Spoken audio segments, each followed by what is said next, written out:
Hello मेरे प्यारे बच्चों, कैसे हो आप सब। बच्चों, आज हम लोग जो सीखने वाले हैं वो सीखने वाले हैं संस्कृत व्याकरण में लिट लकार। लिट लकार अर्थात भविष्यत काल। तो इसके पहले हम लोगों ने लकार के बारे में परिचय और संस्कृत व्याकरण की एक डेमो क्लास भी देख चुके हैं, और उसी में आज हम लोग लट लकार पढ़ चुके हैं। तो लिट लकार अर्थात भविष्यत काल पढ़ने जा रहे हैं। तो जो लिट लकार पढ़ चुके हैं, सॉरी लट लकार पढ़ चुके हैं, तो लट लकार की तरह ही हमारा ये क्या होता है, लिट लकार होता है।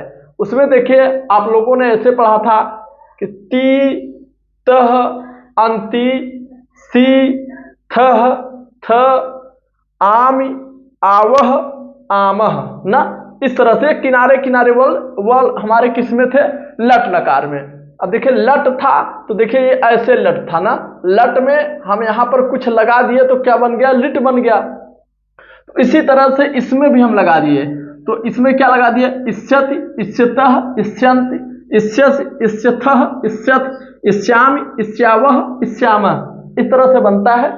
तो आप अपनी अंगुलियों पर हमने बताया है, याद करिएगा, इष्यत इष्यतः इष्यन्त इष्यस इष्यथः इष्यथ इष्यामि इष्यावह इष्यामः। अब लट लकार का क्या होता था, ती तह अंति सी थ थ आम यावा आम, बस उसी में लट लकार में बस आप इस शब्द जोड़ दीजिए तो वो जान लीजिए आपका क्या बन जाएगा।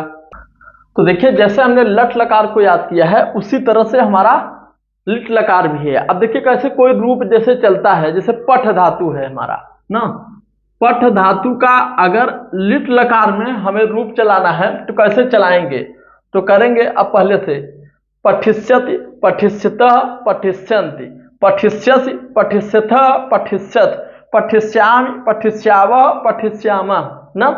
अब यहीं पर हस धातु होता, ठीक, क्या होता, हस धातु।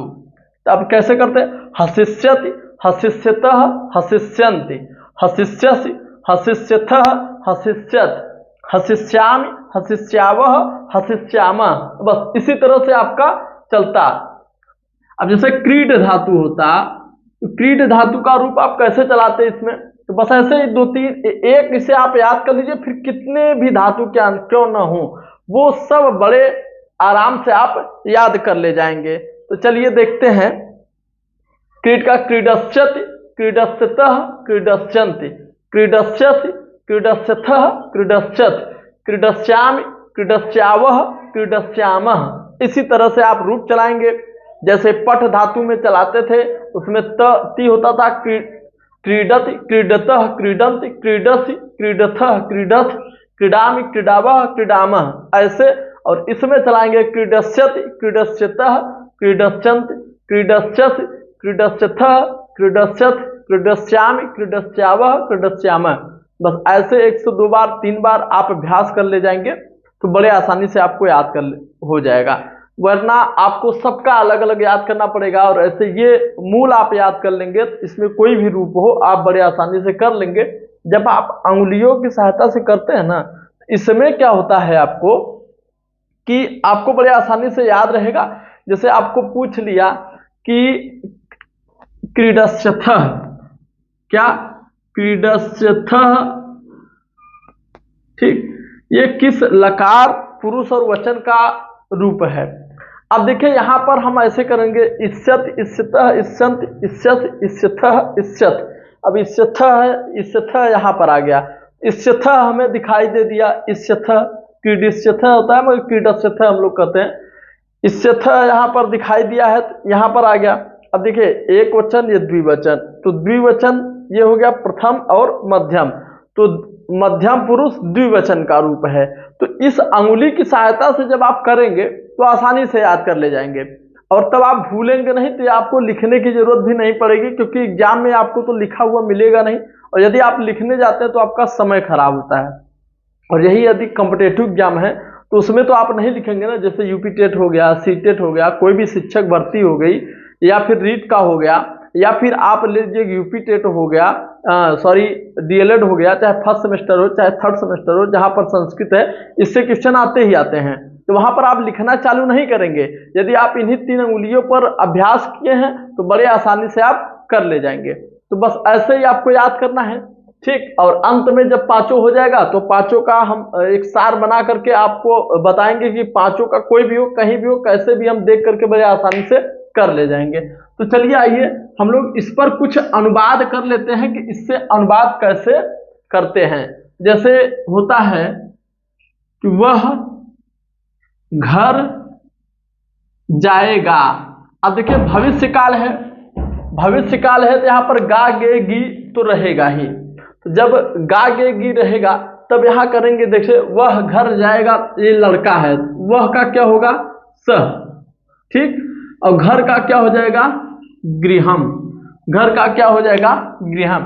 अब देखिए वह सह, तो सह देखिए क्या है एक वचन है और प्रथम पुरुष ना, तो कर्ता जिस वचन और पुरुष की होगी, ठीक, जिस वचन और पुरुष का होगा क्रिया भी उसी पुरुष और वचन का लगाएंगे। तो प्रथम पुरुष एक वचन का कर्ता है तो क्रिया भी प्रथम पुरुष एक वचन का होगा। तो जाएगा क्या हो जाएगा गमिष्यति, क्या हो जाएगा गमिष्यति। बस आप ऐसे कर लीजिए गमिष्यति, ठीक। अब देखिए वह किताब पढ़ेगा, या वह न करके आप यहाँ राम कर लीजिए, ठीक। राम किताब पढ़ेगा, सिंपल सिंपल हम अभी बता रहे हैं आपको। तो राम देखिए राम क्या है, राम पुल्लिंग है, एक वचन है, या फिर कह सकते हैं कि प्रथम पुरुष और एक वचन है। तो राम का क्या हो जाएगा रामः, क्या हो जाएगा रामः। अब किताब का तो आप जान ही रहे हैं पुस्तकम होगा, इससे हमें कोई मतलब नहीं होता है। अब देखिए जो क्रिया है, क्रिया भी हमारे इसी पर आधारित होता है, ठीक। ये पुरुष और वचन देखता है। अब देखिए राम हमारा किस में आता है, तो राम हो चाहे लक्ष्मण हो चाहे सीता हो चाहे रावण हो, कोई भी हो, दुनिया का कोई नाम हो, वो हमेशा किस में आते हैं प्रथम पुरुष में आते हैं। किस में आते हैं प्रथम पुरुष में आते हैं। अब देखिए राम पुस्तक पढ़ेगा या किताब पढ़ेगा, रामः पुस्तकम। अब राम प्रथम पुरुष एक वचन का है तो पढ़ेगा भी क्या हो जाएगा प्रथम पुरुष एक वचन का हो जाएगा, तो पठिष्यति हो जाएगा, क्या हो जाएगा पठिष्यति। यहां पर आप लिखेंगे पठिष्यति, ठीक, क्या हो जाएगा पठिष्यति हो जाएगा। अब अगला है मोहन विद्यालय नहीं जाएगा,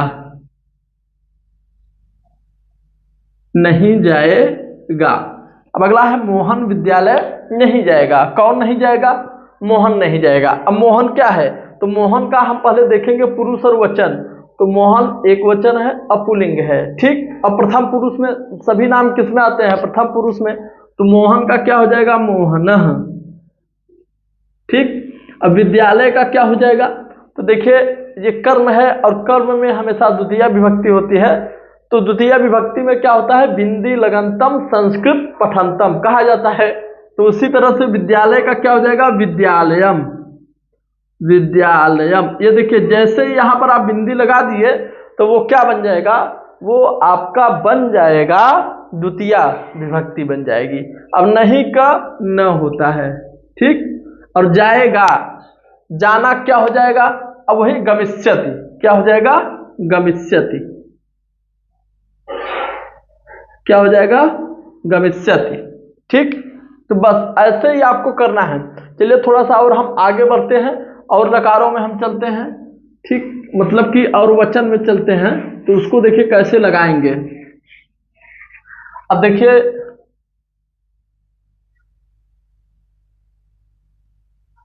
तुम दोनों घर जाओगे, क्या तुम दोनों घर जाओगे। अब देखिए यहां पर ध्यान देना है, यहां पर क्या है तुम दोनों।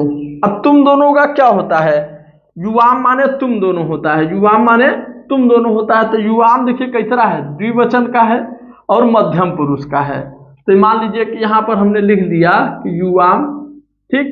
अब घर का क्या होगा गृहम। इन सब में सोचना नहीं होता है कर्म में। अब देखिए तुम दोनों आया है, किसमें आया है? द्विवचन, मध्यम पुरुष द्विवचन का है। तो मध्यम पुरुष द्विवचन का, अब देखिए जाओगे इसमें भी देखेंगे तो मध्यम पुरुष द्विवचन। अब गमिष्यत, गम धातु का पढ़ेंगे तो गमिष्यति, गमिष्यतः, गमिष्यन्ति, गमिष्यसि, गमिष्यथः, यहीं पर जहां पर हम ये आए थे वहीं पर ये भी आएंगे। तो क्या हो जाएगा? गमिष्यथः।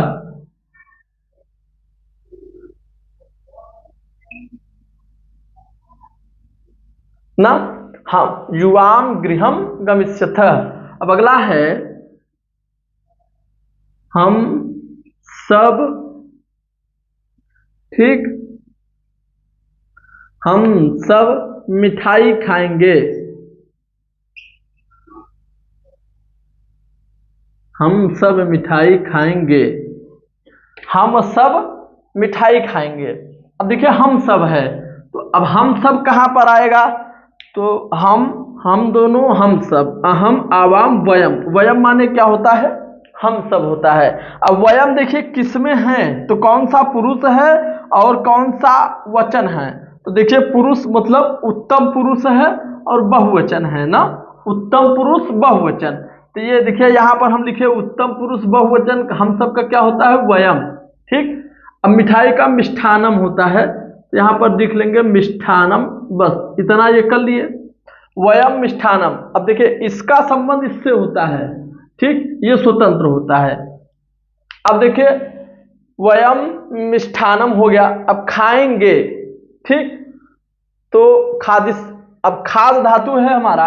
अब देखिए ये वयम है, वयम यहाँ पर आया था, उत्तम पुरुष बहुवचन का है, तो इसमें भी उत्तम पुरुष बहुवचन आएंगे। तो पढ़ते जाते हैं।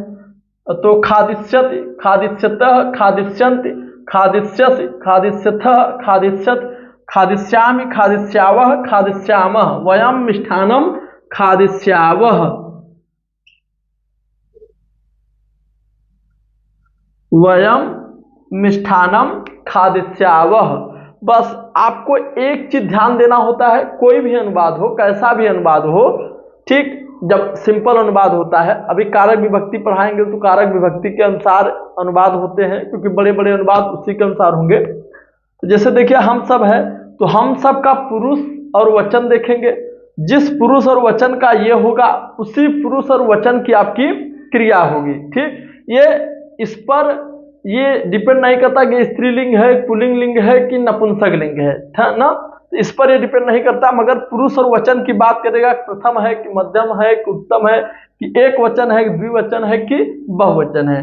तो कर्ता के अनुसार ही हमारी क्रिया लगेगी, कर्ता जिस पुरुष और वचन की होगी, क्रिया भी उसी पुरुष और वचन की होगी, ये हमारा एक नियम है।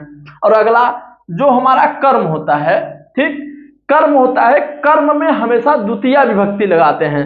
जो भी शब्द लिखा रहे, मिठाई का मिष्ठान होता है तो द्वितीय कर देंगे मिष्ठानम, विद्यालय का विद्यालय होता है द्वितीय कर देंगे विद्यालयम, घर का गृह माने घर होता है, इसका द्वितीय कर देंगे गृहम, बिंदी लगंतम, बिंदी लगा दीजिए, वो उसमें किसमें बदल जाएगा?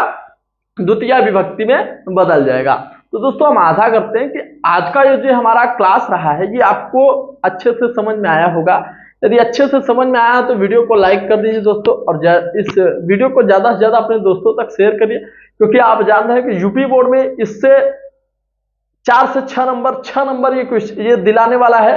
हम आपको लकार पढ़ा रहे हैं, उसी के साथ अनुवाद 4 नंबर का अनुवाद आता है, ठीक, और उसी से ये लकार भी आपका 2 नंबर का पूछ लेता है, 4 2 6 नंबर, और हिंदी में भी इसी तरह से आते हैं, संस्कृत में तो ये 10 नंबर का आपका मार्जिंग रखने वाला है। तो आप ध्यान दीजिए, इसको अच्छे से पढ़िए, क्योंकि ये 10 नंबर दिलाएगा, क्योंकि हिंदी में अनिवार्य संस्कृत होता है, वहां भी आपको ये चीजें मिलेंगी अनुवाद, और यहाँ भी संस्कृत में भी अनुवाद मिलेंगी।